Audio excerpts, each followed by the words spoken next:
The Out of Bounds Show podcast is presented by Edwin Watts Golf Shop on County Line Road. Your golf game starts with Edwin Watts Golf Shop. That's Pickens Jackson. Are you ready? Now live from the Whiskey 61 Lounge inside the Bank Plus studio.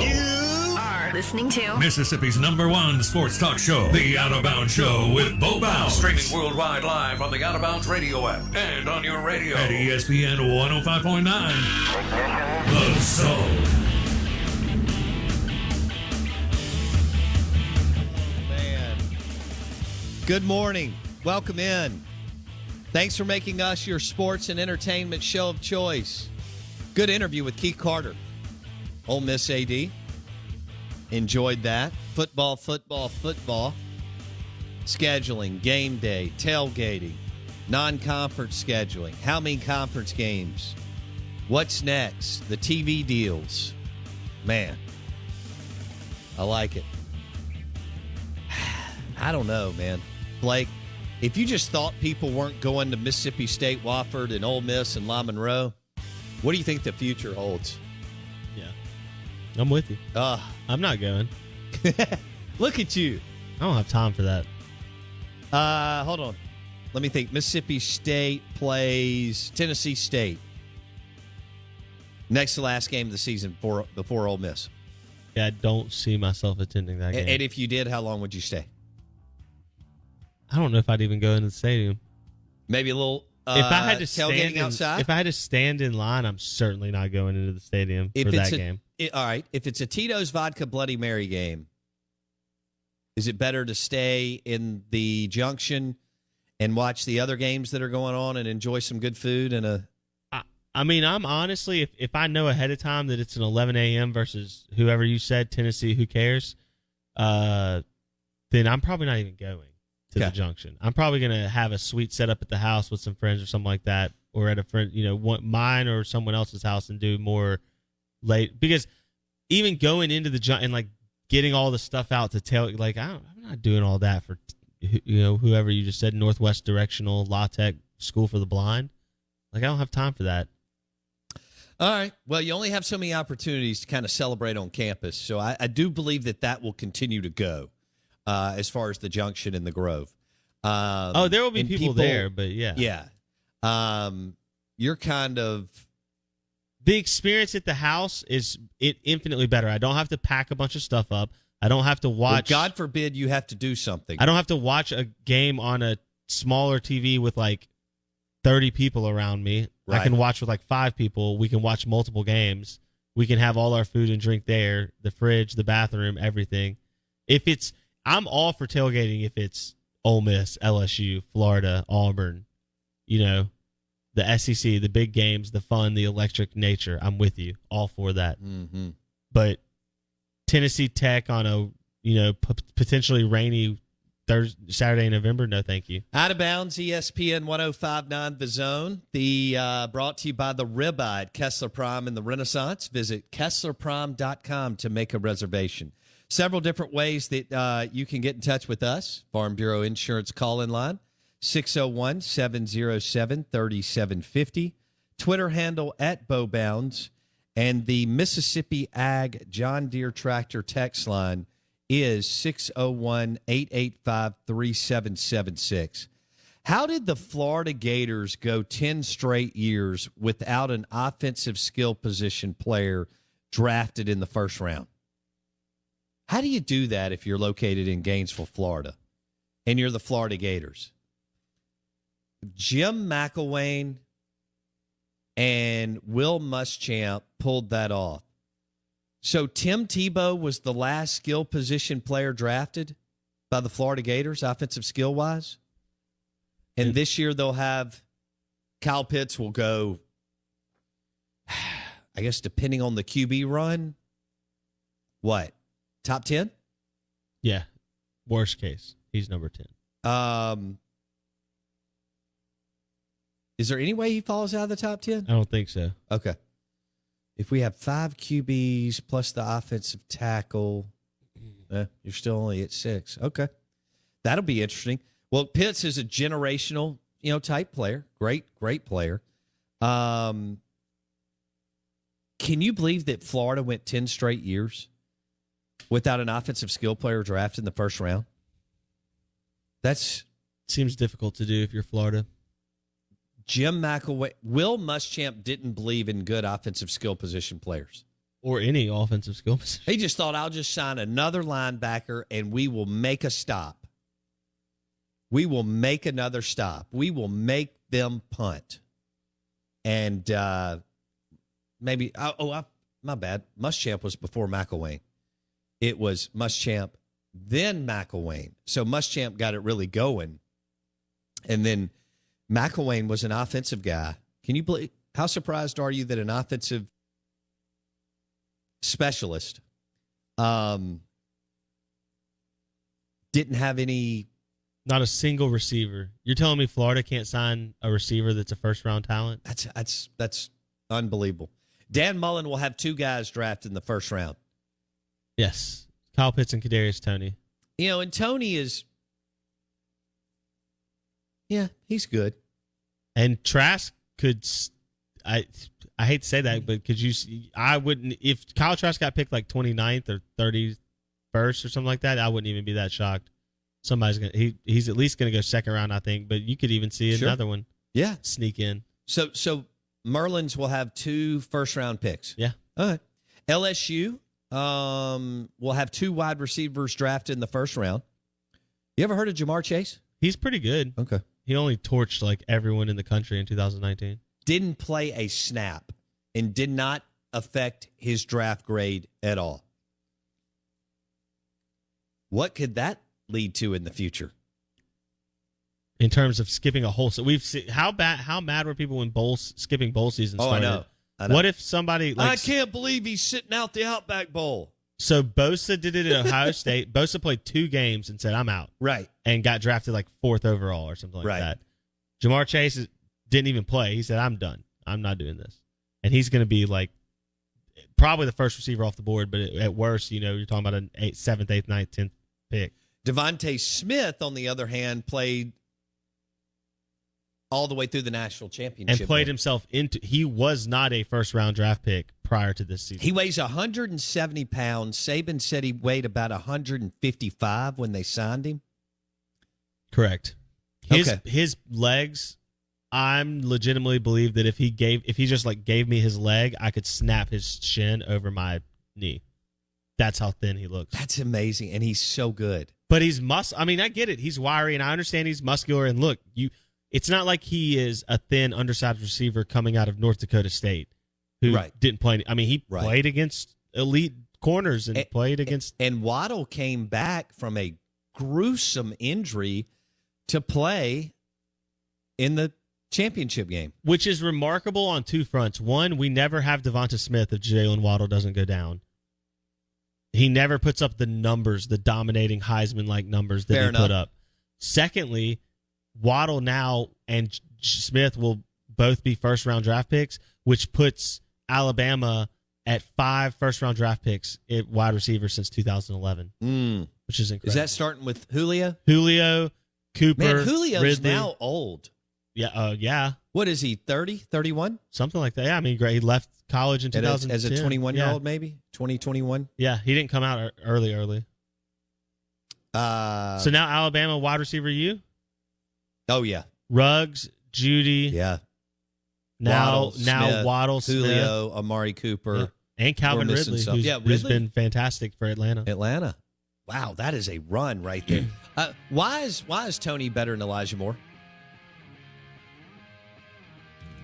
It's a good question. We'll have to ask someone. Okay. I'm just asking. I think they do the same things in theory on the football field. Why can't I say Elijah Moore's better? You can say anything. Better route runner, better hands. Is he better after the catch? Or is that where the argument starts to favor Toney? Elijah Moore first round? Somewhere around that 24, 26, 28? Or as we get into the second round, which is pick, 33? 33 to 50 in the second round. The Out of Bounds Show is brought to you by the Bacon Wrap Shrimp, Bone-In Filet, Kessler Prime. and pair it with a Four Roses bourbon single barrel on the rocks. Back in a second. The Out of Bounds Show podcast is brought to you by Live Oaks Golf Club and Roosevelt's at Live Oaks. Whether you're in the mood for a hot lunch or you want to go play a quick 18 with a cold beer, the only choice is Live Oaks Golf Club and Roosevelt at Live Oaks on Highway 49 North.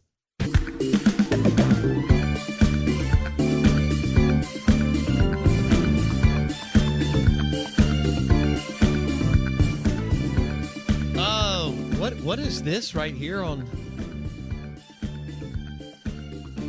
Oh, Andrew said watching Trevor Lawrence throw to Elijah Moore on Sunday would be fun. Andrew, I was thinking Dak Prescott throwing to Elijah Moore would be fun. Come on, Cowboys. Go ahead and do it. Speaking of Cowboys, did you hear what former Bulldog is rumored to be joining the team in Dallas? Give me a hint. He played defense. He's been in the league for 10 years now or so, and he has a Super Bowl. I don't know. KJ Wright. Oh, that'd be cool. Rumored to be I joining guess the he's Cowboys. got a little bit of gas left in the you can tank. get 3 years out of KJ. Oh, I don't think so. But maybe one or two more. Not as an elite player, but you can get 3 years out of him. 2 as a starter, 1 as a role player. Okay, so there's rumors on the street that he will be That's right. a Cowboy? Yeah, and Gabe Jackson just got moved out of Las Vegas as well. He went to Seattle. That was a good pickup for Russell Wilson and DK Metcalf. Well, a guy at Walmart would have been a good pickup for that offensive line. Can we go get somebody from Beagle Bagel? I'm serious. Like, there's probably someone at the Home Depot that goes through there today that would be a better offensive lineman than what Las Vegas had last year. Seattle had last year. Damn. They were terrible. Okay. Although we did have that guy on that said, who was it that said Russell puts himself into harm's way? It's not all on his offensive line. Well, Steve Palazzolo has said Was that along with okay. others. Somebody, I thought we had somebody else. He held on, the ball too long. That he has brought a lot of the sacks and pressures on himself because, hey, Russell's good at it. It works out some of the time when he extends plays, but sometimes he gets blown up. I mean, that's the NFL. Yeah. These guys are great. Great athletes. You got outside linebackers, safeties, and edge rushers, running full speed at you, and you hold the ball another second. Yeah. Or you take the wrong step out of the pocket. Right. Or you leave the pocket too early. We've talked about that before. Well, Russell too. does leave the pocket too early. Yeah. So. Yeah. Jaguars picked 1, 25th, 33rd, and 45th. That's a lot of picks. You could. That's actually Andrew dropping Elijah Moore to Jacksonville is actually 100% plausible. I could see that. Pairing with DJ Chark and Trevor Lawrence, you'd have a little offense right there all of a sudden. Oh. They had James Robinson, really good running back too. So you'd have your running back and your top 2 receivers and your quarterback, and all of them would be on rookie contracts. Really? Yeah, for Urban, if that was the way they went. I think they'll probably draft a receiver at 25, 33, or 45. I just don't know if it'll be Elijah Moore. Ooh, that'd be awesome. But that would be interesting. Trevor Lawrence. Talk about a good start to your. How many times have we talked about like location, right? We talk about it in college football when it comes to recruiting. We talk about certain like where you end up makes such a big difference. DK Metcalf going to Seattle with Russell Wilson is a career-changing opportunity for a receiver who can play with that type of quarterback. Going to the Bears with Mitchell Trubisky puts you in no man's land, right? Yeah. For Elijah Moore, you're really hoping How he did the gets Bears with go someone. 60 years without good quarterback play? How did the Gators go 10 years without a skill position player in the first round? That's incredible. The Chicago Bears, that market, their history, they have never had a big-time QB. Who's the best? If I asked 1,000 random not Chicago fans, halfway into the NFL fans, how many? What's their person when I say who's the best player for the Bears? When I say the Bears, what's the name that comes up? Best player, period? But if I asked 1,000 people, Walter Payton. I think a lot of people might even say Ditka, not because of it's the best player, but like the name they associate with Chicago, right? That's how poor Chicago Bears football has been. That you go back to the 80s and 70s for the quote unquote names of the franchise. Yeah. You know what I mean? Like if you talk about other franchises, you don't go back that far for like the premier name of the franchise. No. And it's the Bears. It's a cornerstone of the NFL. Like, who would be the Cowboys? Aikman or Emmett? I think Aikman, Irvin, or Emmett would be the first name you hear. I think easily. Emmett, but I think you're right. Aikman and well, and Michael's done a lot for being on TV because he's promoted. They his were not name. a prolific passing team though. But it didn't matter. They were the Cowboys and they were the stars. Yeah. So, can you imagine if Michael played in a pass happy offense today? Yeah, he'd be dominant. Well, I mean, just throw any like the Saints. Okay, if you dropped in his prime, okay, 24 years old. If you dropped Michael Irving in his prime with Sean Payton and Drew. Speaking of, we're going to have Jeff Duncan coming up next. Saints Insider on Life After Brees in his new book on Brees and Payton. But Blake, think about dropping Michael Irving into the Saints, Chiefs, Packers type offense today compared to when he was playing in 1993. Yeah, when 100%. Jimmy Johnson loved to run Emmitt Smith 37 times a game. And, like you said, Sean McVay, Kyle Shanahan, all those guys would be. But I could say Torrey Holt, Isaac Bruce, and Isaac Bruce actually got used in the St. Louis the offense. Rams, yeah. But like any of those guys Great would be player. putting. I mean, that's why with the 17th game Speaking in of these Isaac, offenses, Isaac Bruce, huge numbers. I wonder how much he weighed. We were talking about Devontae Smith weighing 170 pounds and 155 when he signed with Alabama. Isaac Bruce was skinny. I wonder how much he weighed when he was in his 20s in the NFL. I loved him. One of my favorite players. Marshall Faulk was my favorite player at that time. But did you know Isaac Bruce played at Memphis? I didn't remember that. He was. Do you have the years? He was. Yeah, he was drafted in 1994 out of Memphis. He was 72 inches tall and 173 pounds. I went to the Ole Miss Memphis game in '93. So Isaac Bruce and the was on that Mississippi team. State Memphis game in '92. Then he was on that team too. Yeah.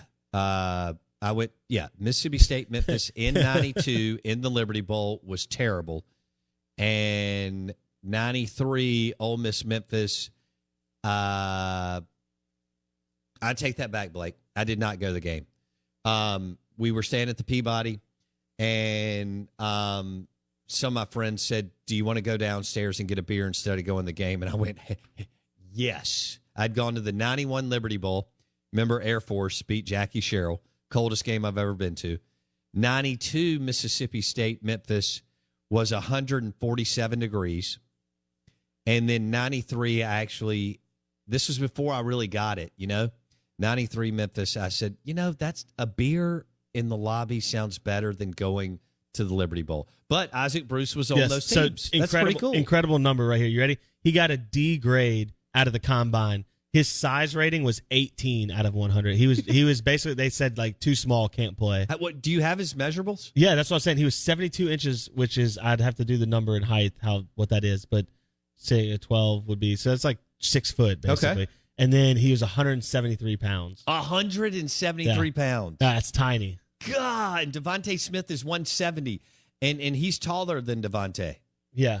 Wow. He was 173 coming out. His playing weight says he got up to 188. So if he was 6 feet, but he may have been 5'11", and if he was 173 and he may have been a few pounds, man. Well, yeah, he was 5'11 and a half because 71 and a half inches would be just under 6 feet. 5'11 and a half, 173. Also, and he ended up being Did amazing. he make the Hall of Fame? I'd have to look that up, okay. To be honest with you. All right. Also incredible. He may not have had quite the I don't know. Yes, he was the 2020 Hall of Fame member. Good for him. So he just got in. Great. So they didn't get to do the ceremony. I wonder if they'll do like a double. I think they will ceremony this year, Blake. I think they're doing it that way. They didn't have an opportunity to do the ceremony last year because of COVID. Yeah. Also, 2 texts on the Mississippi Ag text line.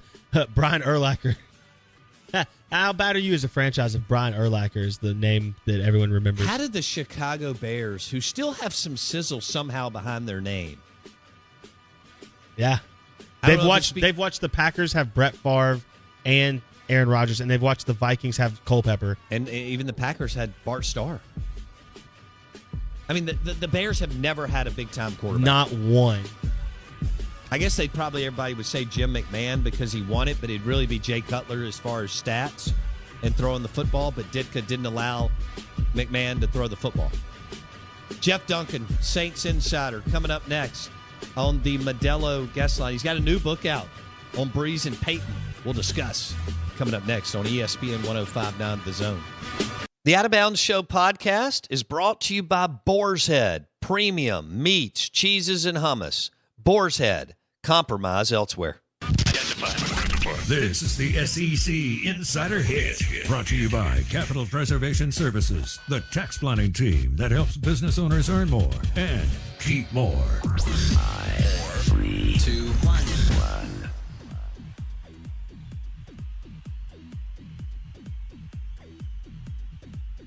The Out of Bounds Show, 105.9 The Zone, ESPN. Driven by your next John Deere tractor at Mississippi Ag, 16 locations. 2 in the metro area, Canton and Pearl. Mississippi Ag for your next John Deere tractor for your family land, hunting camp, or farm. agup.com to find a retail location nearest you. Our guests join us on the Modelo guest line. We welcome in Jeff Duncan, Saints Insider, columnist for The Athletic, and his new book out, Payton and Brees, the men who built the greatest offense in NFL history. Jeff, good morning. How are you? I'm doing good, Bo. How you doing? Man, I'm doing great. I appreciate you jumping on. Let's talk a little life after Brees, and then I want to discuss the book that you wrote. So, Jeff, this is a Saints town, and I have a lot of friends who are gung-ho, black and gold, either season ticket holders or drive down several times a year. I don't really think that they know what's going to happen here with life after Brees, because I think it's easy to say we've been winning, we'll continue to win. And I know that Sean is special and won with Teddy Bridgewater and other guys the last 2 years, Taysom Hill and so on. But when I say life after Brees and what the Saints could look like this year, what's the first thing that comes to your mind, Jeff? Well, I think you hit the nail on the head. I think people have to remember a couple of things. One, they won those games, went 8-1 with Teddy Bridgewater and Taysom Hill, but Brees was still on the team. In other words, his influence was still there in the building. And I think they're going to miss most of what they're going to miss most about Drew Brees are the intangibles that the truly great players and athletes have. All the work ethic, the drive, the commitment to excellence, all these things you hear about, they were very real with Drew Brees, and they lifted everyone else in the building. There's like an infectiousness to a great player behind the scenes that spreads to the coaching staff, to his teammates, to the equipment managers. I've talked to people in the business operations that said the minute Drew Brees walked into this building in 2006, everybody felt more confident. Everybody had their chest out because suddenly they had a dude, they had a guy, a leader. And I think there's going to be a vacuum created from that once he leaves, and people won't even notice it. It's like osmosis. They won't even know it's gone. But I think that's the biggest fear if I'm just watching this team up close. How do they replace a Hall of Fame player like that? We saw what happened in New England last year when Tom Brady left. They brought in Cam Newton, who's a great player, was an MVP. They have a great coaching staff, and we saw the drop-off. So let's just see how this plays out, because I do think it's going to be fascinating to watch. Do you go in depth? I like where you just went there with Drew Brees' influence in the building, his intangibles, how they were infectious, just his presence made a franchise that had not really won feel like that they belonged and could win. Do you do a deep dive into that, Jeff, your book? Told me this story, an anecdote about how when they go to put the game plan together on Monday nights and Tuesdays for an upcoming opponent, he said they may have a running play they want to run. Let's just hypothetically say the Falcons are getting ready to play. and he said they were going to put this run in that they would think will be successful against the Falcons. And looking at tape of the Falcons defense, when they normally defend this type of will go into, depending on the personnel package the opponent uses and the formation. And he said there might be an answer in our offensive game plan for 39 of those 40 looks. He said, but there might be one look that if they get it, walk the free safety in this thing and personnel package, that they kind of got us outflanked. And he said most teams would just say, you know what, that's a 1 in 40 chance that that's going to happen. We'll just run the ball into that bad look, and we might not gain anything. We might lose a yard. We might gain a yard, whatever. He said, with Drew Brees as your quarterback, you have to have an answer for that 1 in 40 chance. Wow. And he said they will spend an hour in that offensive meeting room coming up with an answer for that 1 in 40 chance that they might even run the play, and if they do run it, it probably won't even get that look. But that's the standard of excellence that he drives everyone else in the building, and that is what I think they're going to miss. I love that stuff. That story, right? That is incredible, Jeff. Yeah, I mean, it just shows you the level of work they put in a game plan with Drew Brees as their quarterback.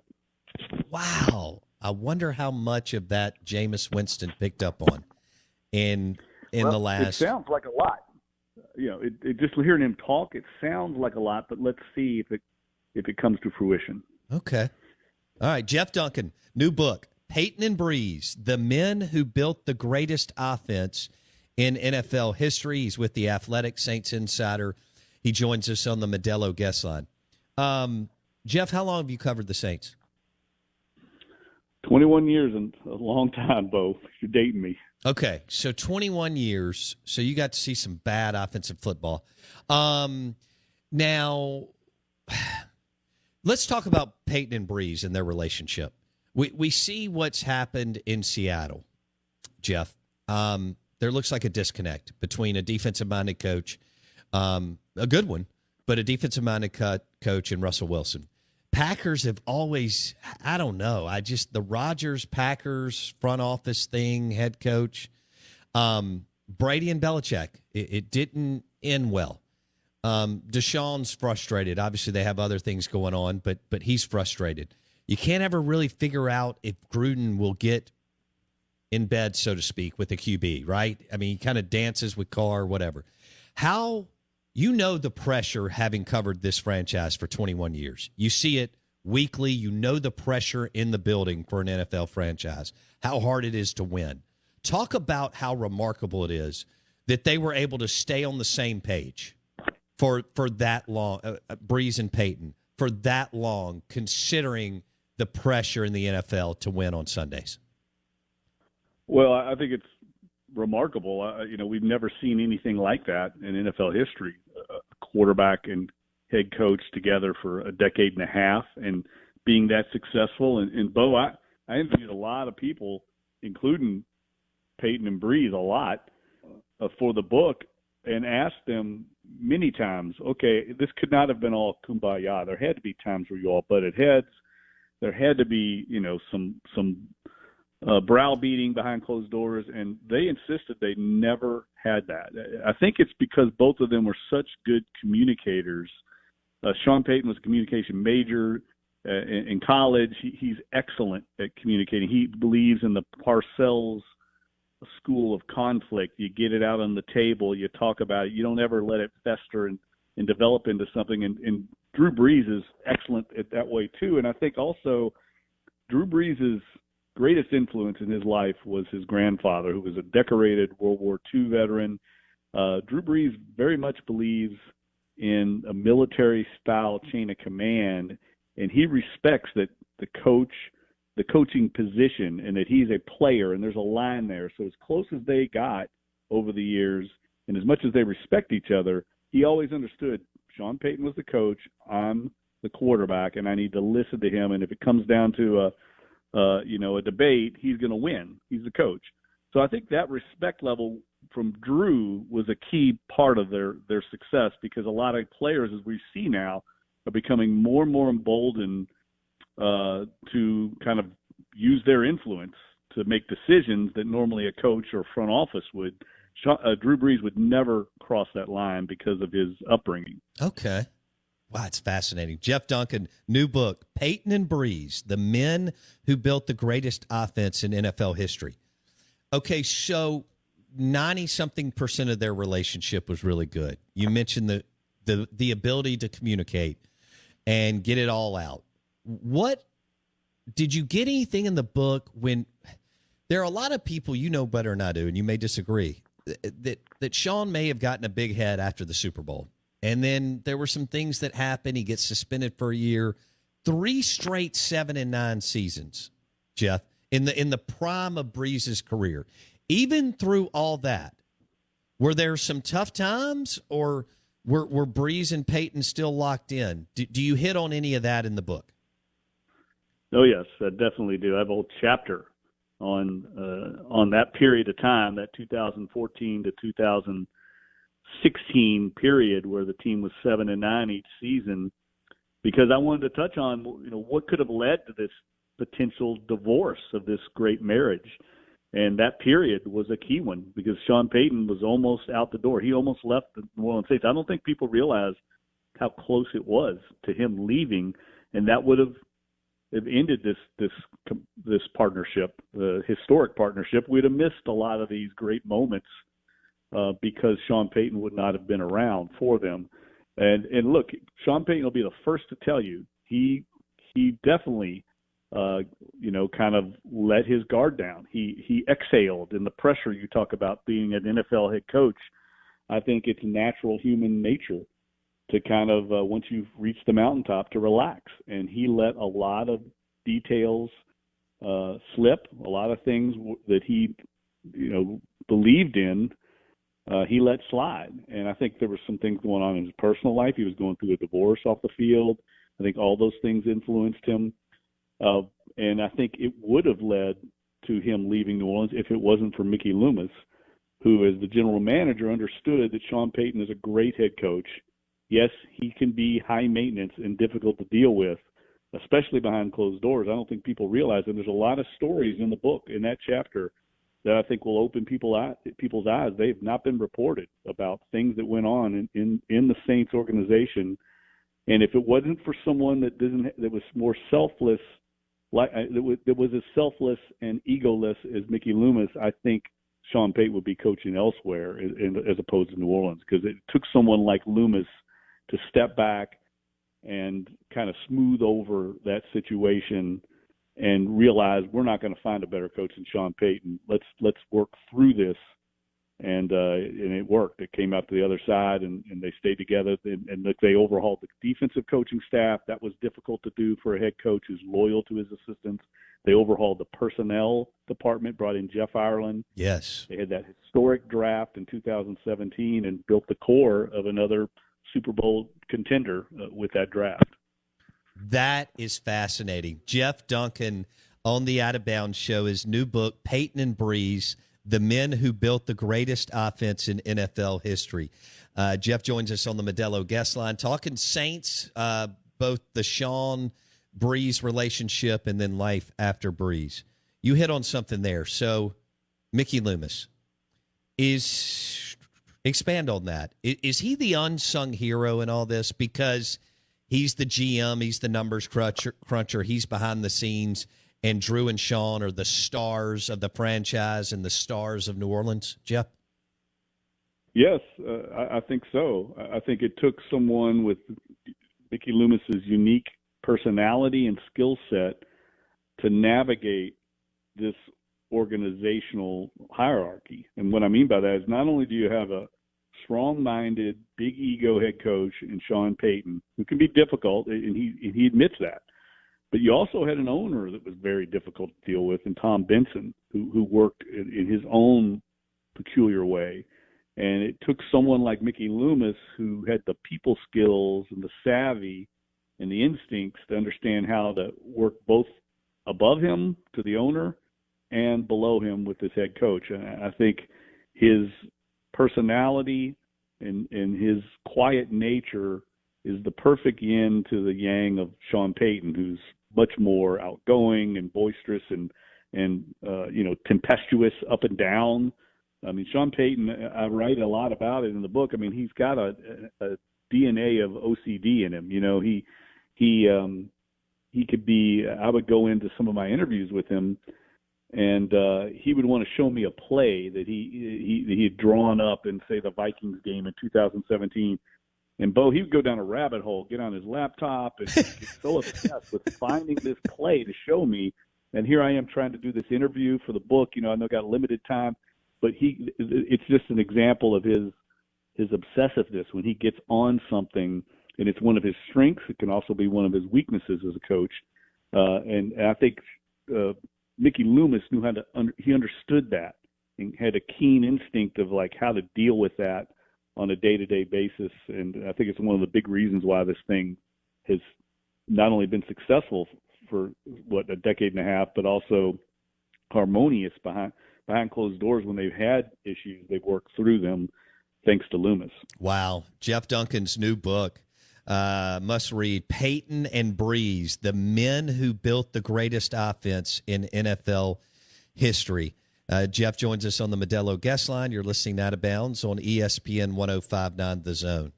So, Jeff, how does that translate going forward?